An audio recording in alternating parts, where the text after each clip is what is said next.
Ladies and gentlemen, this is TVP World. You're watching another edition of Military Mind, bringing you news from the front lines. I'm your host, Benjamin Lee.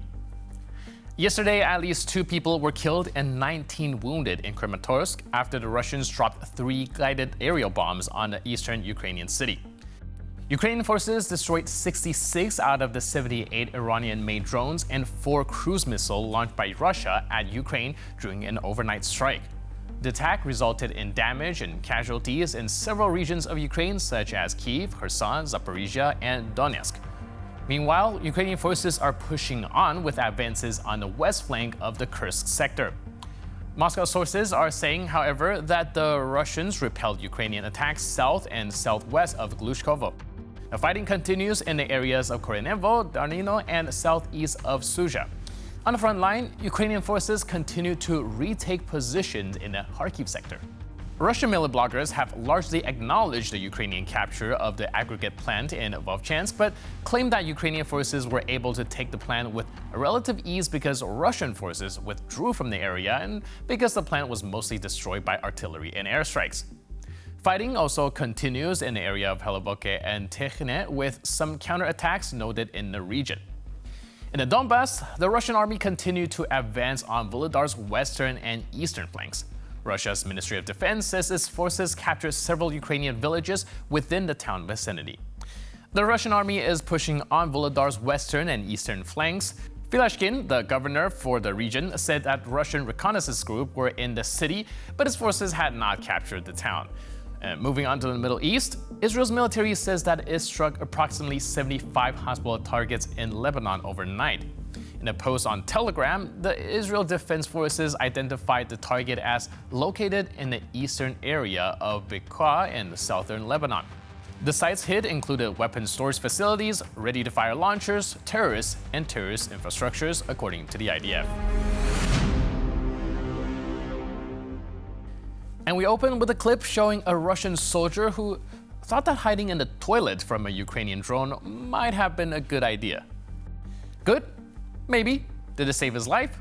See for yourselves.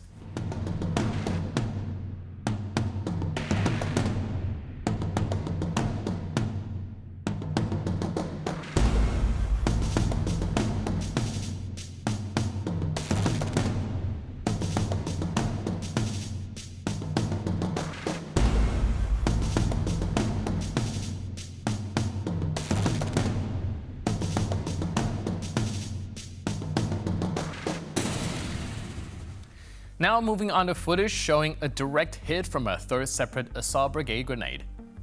See infantry groups pinned down while attempting to flee into a tree line. The effectiveness of the strike was captured in detailed footage showing the faces of the Russians moments before their demise. The clips come courtesy of the brigade's Mosquito unit.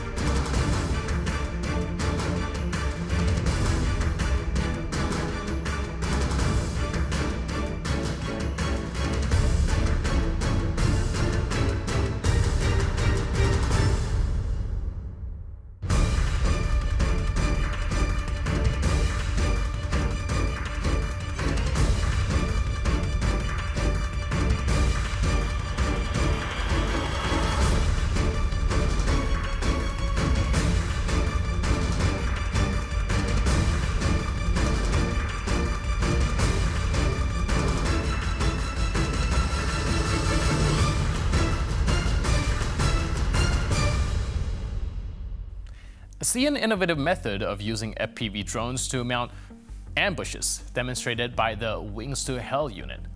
Now, pilots use their UAVs to effectively mine supply routes, leaving the unsuspecting Russians running into warhead-fitted drones planted in advance.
Now, several times a week, K9 units and combat engineers from the 2nd Special Purpose Unit Omega find Russian weapons in supply caches in liberated village in the Kharkiv region.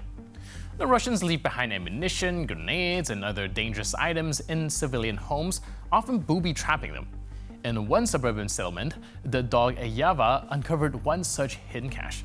Take a look. Хороший сапер, сапер на пенсії. Руська форма замотана, я не знаю, що там далі. Відступають, можливо, планують повернутись, тому ховають, бо з собою все не забереш. Ми заходимо. Протестимо ботиночки, противомінні, противоосколочні. Ми на міни наступати не будемо, ми провіримо удобність. Вони захищають від невеликих протипіхотних мін, якихось саморобних вибухових пристроїв невеликих. А скільки ви років займаєтесь саперством? Саперством майже 20 років. Ще з строкової служби, служба за контрактом, але це ще при цивільному житті до бойових дій. Потім військовий інженерний інститут, сапер в ДСНС, зараз. Радійка пустила. Давай, радійка у тебя.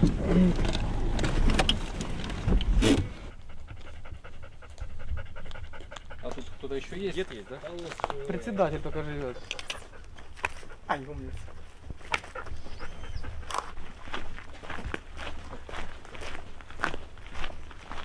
Так, а чому приїхали саме сюди? Ви тут щось знаходили? Тут територія після окупації. Ми тут вже шукали. Ну, в основному частний сектор приміщення. Акцент зроблений на приміщення. Бо у нас собака працює, це багаж, приміщення та транспорт. Раз вот этот подвал, надо будет потом понял. Ага.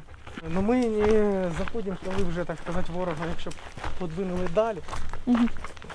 Ну, так сказати, не набагато, але далі, щоб ми могли спокійно поработати. Общаємося з місцями, які тут залишались. Можуть щось скажуть, підкажуть, де були, де вони ховалися і так далі. Якщо нікого немає, то вже самі ходимо.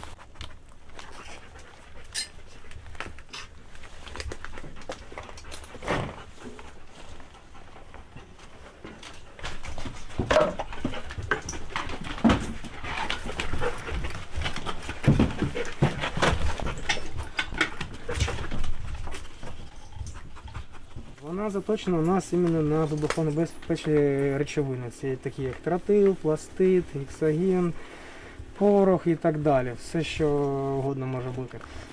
Іншого вона не обозначає.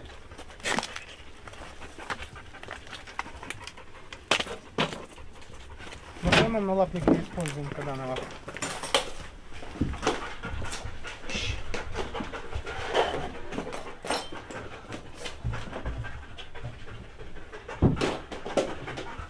And with that footage, we conclude this edition of Military Mind. But for more news, update, and commentary, please stay tuned to TVP World.